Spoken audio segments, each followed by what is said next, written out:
नमस्कार, मैं आर के सक्सेना मास्टरमाइंड कोचिंग रीवा के इस एजुकेशनल यूट्यूब चैनल में आप लोगों का एक बार पुनः स्वागत और अभिनंदन करता हूं। ये मेरी सिविल जज और एडीपीओ की ऑफलाइन क्लास है। मैं रमा गोविंद पैलेस सरमो चौराहा रीवा में ये क्लास ऑफलाइन ले रहा हूं। उसी दौरान ये लास्ट में ये वीडियो बनाया जा रहा है बच्चों की उपस्थिति में। तो हमारा ये क्लास कौन सी है? 47वीं क्लास है और वही आईपीसी 1860 का एक नया हमने अपराध लिया है। वो अपराध है आपका उद्यापन। तो उद्यापन एक बहुत ही महत्वपूर्ण अपराध है। इससे एग्ज़ाम में क्वेश्चन बनते हैं आपके। और एक प्रकार से ये समाज में हमारे एक ब्लैकमेल है ना, हम लोग ब्लैकमेल करते हैं, तो उससे आपका ये अपराध काफ़ी मिलता जुलता है। ये कह सकते हैं कि वैसा ही अपराध है ये। तो आज हम ब्लैकमेल की बात करेंगे। नहीं कहते हैं आप लोग तुम हमको ब्लैकमेल कर रहे हो क्या, है ना, तो हमको ब्लैकमेल कर रहे हो, तो वही आपका अपराध है ये। और धारा कहाँ से कहाँ तक है आपकी? धारा 383 से लेकर के 384 तक में ही है। लेकिन इसकी हमको पूरी धाराएं नहीं पढ़ना है, हमको केवल 2 धाराएं पढ़ना है। एक तो आपको धारा 383 जो उद्यापन को परिभाषित करती है, और दूसरी धारा 384 जो उद्यापन के लिए दंड का प्रावधान करती है। ये 2 धाराएँ हमको दिमाग में होनी चाहिए कि ये एग्ज़ाम में आपकी कभी भी पूछी जा सकती हैं, आपकी वो पूछी भी गई हैं। चलिए हम चलते हैं। तो पहले हम बात करते हैं उद्यापन संबंधी जो अपराध है उसका प्रावधान जो है वो हमारी कहाँ से कहाँ तक मिलता है। तो हमने पहले ही बताया आपको धारा 383 से 389 तक में। तो एक क्वेश्चन तो आपका ये बनता है कि 383 से 389 तक में उद्यापन संबंधी अपराध का प्रावधान किया गया है। फिर हम चलते हैं तो उद्यापन है क्या। तो ये आपकी धारा 383 में उद्यापन क्या है इसको बताया गया है। तो उद्यापन अपराध क्या है? ये केवल धारा 383 उसको जो है वो परिभाषित करती है। ये कोई दंड का प्रावधान नहीं करती है। दंड का प्रावधान आपकी अगली धारा 384 करती है। तो उद्यापन में क्या है, चलिए हम इस परिभाषा को हमने हूबहू लिख रखा है करीब। इस परिभाषा को हम मूल रूप से समझेंगे और एक कॉन्सेप्ट बना लेंगे, तो कभी भी हम इस परिभाषा को जो है वो अपने शब्दों में लिख सकते हैं। जैसे जो कोई, तो यहाँ पे जो कोई कौन है? ये आपका अपराधी है, अभियुक्त है। ये जो कोई स्वयं उस व्यक्ति को, है ना, किसी व्यक्ति को, है ना, स्वयं उस व्यक्ति को या किसी अन्य व्यक्ति को क्या करता है? क्षति कारित करने, माने क्षति करने के भय में, साशय माने जानबूझकर क्या करता है? डालता है। तो यहाँ पे कोई, यहाँ पे अपराधी सामने वाले व्यक्ति को, उसको वो उत्पीड़ित कर रहा है, उसको स्वयं या किसी अन्य व्यक्ति को। तो अन्य व्यक्ति कोई भी हो सकता है। उस व्यक्ति का कोई बच्चा हो सकता है, लड़का हो सकता है, पत्नी हो सकती है, या कोई मित्र हो सकता है। तो उस व्यक्ति को, अन्य व्यक्ति को क्या करता है? क्षति के भय में जानबूझ करके जो है वो डालता है। और इस प्रकार भय में डाले गए व्यक्ति को, इस प्रकार भय में डाले गए व्यक्ति को क्या करता है? वो कोई संपत्ति या कोई मूल्यवान प्रतिभूति। तो मूल्यवान प्रतिभूति क्या है? ये हमारी जो है वो धारा 30 में बताया गया है। तो धारा 30 में इसको हम देख सकते हैं। तो मूल्यवान प्रतिभूति या हस्ताक्षरित या मुद्रांकित कोई चीज़, है ना, कोई चीज़ जिसे मूल्यवान प्रतिभूति में परिवर्तित किया जा सके, है ना, किसी व्यक्ति को, माने स्वयं उसको नहीं, किसी भी व्यक्ति को, है ना, कि वो स्वयं उसको ना दे, अभियुक्त को स्वयं ना दे, अभियुक्त को भी दे सकता है, ये अभियुक्त के अलावा किसी अन्य व्यक्ति को जो है वो ऐसी चीज़ें जो है वो दे दे। तो अन्य व्यक्ति, किसी व्यक्ति को प्रदत्त माने होता है देने, प्रदत्त करने के लिए जो है वो बेईमानी से, है ना, बेईमानी से। तो बेईमानी शब्द हमारी धारा किस धारा में है? धारा 24 में है। आईपीसी धारा 24 में जो है बेईमानी से परिभाषित किया गया है। और धारा 25 में जो है वो कपटपूर्वक। तो ये हमको कैसे याद है दोनों? कपटपूर्वक, कपट पट, है ना, ये एग्जाम में आया आपके सभी में क्वेश्चन कि कपटपूर्वक शब्द जो है वो किस धारा में परिभाषित है। तो कपट, का पाट, पा से बना लिया हमने 25, और ये बना लिया कि उसके पीछे क्या है? बेईमानी से है। तो इस तरह से हमको दोनों ही धाराएं याद हैं। धारा 24 में जो है बेईमानी से है, धारा 25 में कपटपूर्वक है। कपट, पा से बना लिया हमने 25, है ना, आईपीसी धारा 25, इसमें क्या है? कपटपूर्वक है। तो इस तरह हमको धारा याद है। और चलिए हम आगे चलते हैं। तो बेईमानी से, है ना, बेईमानी से क्या करता है? उत्प्रेरित करता है, वह क्या करता है? उद्यापन करता है। तो एक बहुत ही बढ़िया अपराध है।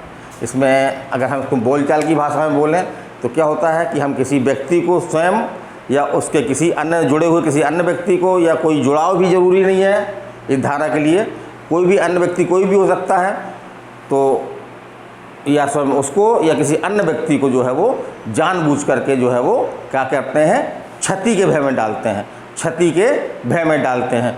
और इस प्रकार से भय में डाले गए व्यक्ति को उत्प्रेरित करते हैं। क्या उत्प्रेरित करते हैं? बेईमानी से, कि वो कोई संपत्ति उसको दे दे या किसी दूसरे व्यक्ति को दे दे, या कोई मूलधन प्रतिभूति उसको दे दे या किसी दूसरे व्यक्ति को दे दे, या कोई ऐसा हस्तांतरित या मुद्रांकित कोई चीज़ है जिसको मूलधन प्रतिभूति में जो है वो परिवर्तित किया जा सकता है, बदला जा सकता है, तो उसको ऐसा कोई काम करवाए वो, तो ये कौन सा अपराध बनता है? आपका उद्यापन का अपराध बनता है।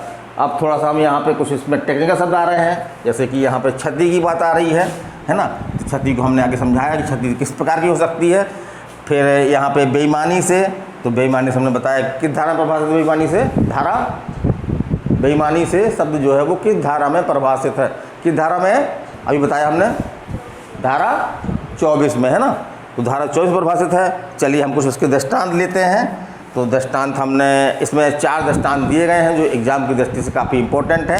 तो आप उन्हीं सभी दृष्टांतों को कम से कम 2 से 3 बार अभ्यास कर लें, क्योंकि ये देखने में आया है कि वो क्वेश्चन के रूप में भी आपके एग्जाम में आ जाते हैं।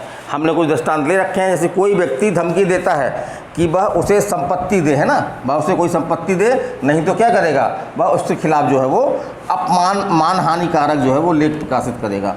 उस प्रकार से वो व्यक्ति जिसको उसने धमकी दी है, वो व्यक्ति उसको जो है वो कोई संपत्ति जो है वो दे देता है। तो यहाँ पे आपका जो है वो उद्यापन का अपराध जो है वो कंप्लीट हो जाता है। जैसे एक एग्जाम्पल हमने और लिया है, ये किसी निर्णय का एग्जाम्पल है आपका। तुम्हारा लड़का मेरी टोली के गिरफ्त में है, तुम 50,000 रुपये नहीं दोगे तो उसे जो है वो मार दिया जाएगा। मार देंगे नहीं, मार दिया जाएगा। तुम पैसा अभी मत दो, पैसा हमको दो, है ना, कल भी दे सकते, परसों दे सकते हैं। लेकिन यहीं पे अगर हम बोल दें कि नहीं, उसको हम तत्काल मार देंगे, अगर तुम तत्काल हमको पैसा दो, तो ये क्या, कौन सा अपराध बन जाएगा? हाँ, वेरी गुड, है ना, ये बन जाएगा आपका लूट। तो लूट भी जो है वो उद्यापन का ही जो है वो गंभीर रूप है। चलिए हम आगे चलते हैं। तो मूलधन प्रतिभूति हमने बता दिया, ये किस धारा में प्रभाषित है? धारा 30 में। तो धारा 30 में आप देख लीजिएगा। और जैसा कि हमने पहले बताया कि बोलचाल की भाषा में जो है इस अपराध को क्या बोल देते हैं? ब्लैकमेल, है ना, ब्लैकमेल, है ना, ब्लैकमेल कहा जाता है।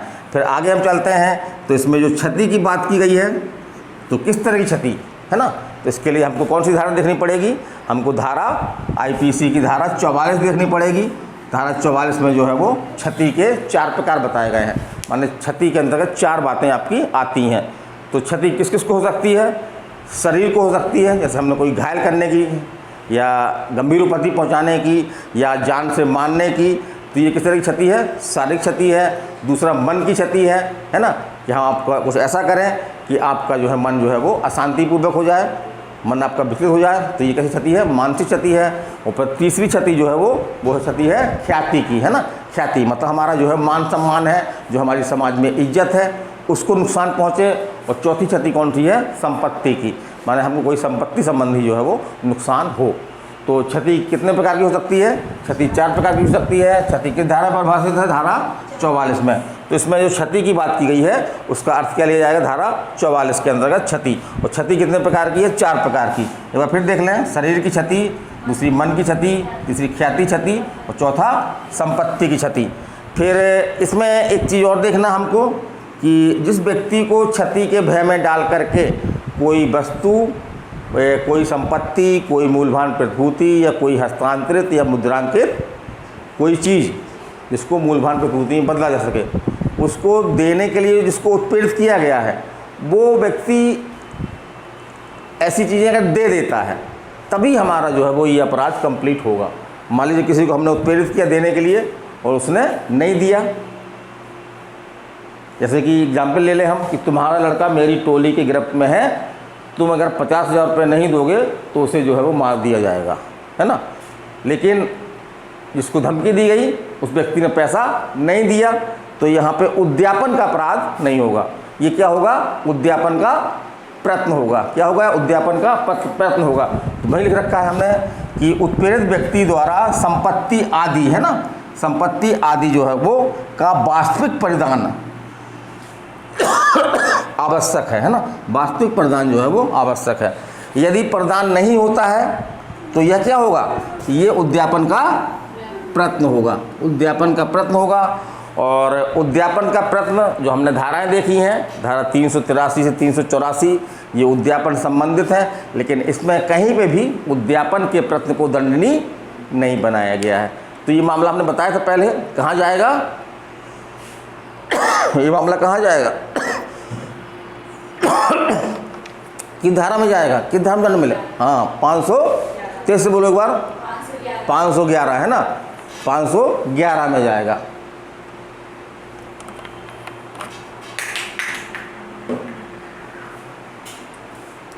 क्योंकि 511 स्वयं बोलती है कि आईपीसी के अंतर्गत जो भी अपराध है ना, यदि उनका प्रयत्न कहीं अलग से दंडनीय नहीं बनाया गया है तो वो मामला कहाँ पे आएगा, धारा 511 में आएगा, है ना। तो 511 हम पढ़ाएंगे आगे, बहुत जल्दी आने वाली 511, क्योंकि आईपीसी का ये आपका लास्ट टॉपिक ही चल रहे हैं।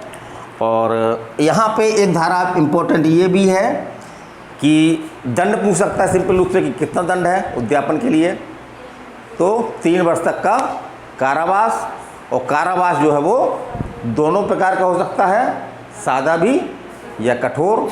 और कहीं कहीं पे जैसे कि कारावास के बारे में लिख दिया था कि कठोर होगा तो फिर वो कठोर होगा, कहीं लिखा था कि सादा होगा तो सादा होगा, लेकिन यहाँ पे क्या लिखा है धारा 384 में कि दोनों प्रकार का हो सकता है, माने सादा या हो सकता है या कठोर हो सकता है। और जुर्माना या जुर्माना माने 3 वर्ष तक का कारावास या जुर्माना या दोनों। तो यहाँ पे अपन एक ट्रिक बना लिया, जैसे कि अपन को चोरी का जनरली याद रहता है, चोरी का हमको याद है ना, कि 3 वर्ष तक का कारावास या जुर्माना या दोनों। तो उद्यापन का भी जो है वो चोरी की तरह है। तो इस तरह हम दिमाग में बैठा लेने बात ये कि जो उद्यापन का दंड है और जो चोरी का दंड है वो दंड दोनों क्या हैं, दंड दोनों सेम है, दंड दोनों सेम है। तो इस तरह से हमको अगर चोरी का दंड हमसे बनता है तो उद्यापन का दंड हमको अलग से तैयार करने की ज़रूरत नहीं है। फिर हम चलते हैं, तो जैसा हमने बताया भी आपको कि उद्यापन का ही जो है वो गंभीर रूप है ना, उद्यापन ही कुछ स्थितियों में क्या बन जाता है, लूट बन जाता है। तो हम आगे ही पढ़ाएंगे, जब लूट पढ़ाएंगे तो हम खुद डिटेल से बताएंगे। अभी हम व्यवहारिक रूप से ये बताना चाह रहे हैं कि उद्यापन लूट में मुख्य अंतर क्या है।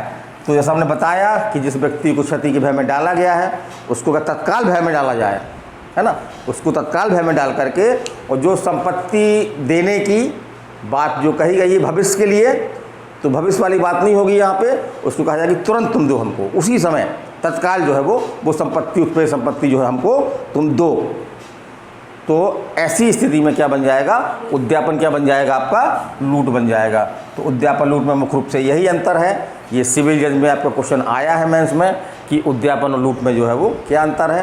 तो इसी बातों को अपन जो है वो मुख्य रूप से लिख सकते हैं कि उद्यापन बता दें थोड़ा सा कि उद्यापन क्या है, फिर हम लूट की परिभाषा लिख दें कि लूट क्या है, और दोनों में जो है मुख्य अंतर क्या है वो है, एक में वर्तमान वाली बात होती है कि अभी दो, और एक में उद्यापन में बाद में भी दिया सकता है ना, कल परसों दे दो, नरसों दे दो, मैं तुम्हारे खिलाफ मानहानि का एक लिख प्रकाशित करूँगा, लेकिन तुम जो है 2-3 दिन के अंदर हमको 50,000 रुपये देने की व्यवस्था कर लो। तो ये उद्यापन हो गया। मैं तुम्हारे खिलाफ मानहानि लिख प्रकाशित करूँगा, या मैं तुमको जान से मार दूँगा अभी, है ना, नहीं तुम अभी हमको जो है वो 50,000 दो, तो ये क्या हो जाएगी, लूट हो जाएगी। अगर वर्तमान है, तत्काल है, तो ये लूट है, वो तत्काल नहीं है, भविष्यवर्ती है थोड़ा सा, ये है ना, भविष्य की बात हो रही है कि भविष्य में हमको पैसा दो तुम, नहीं तो हम भविष्य में तुमको नुकसान पहुंचाएंगे।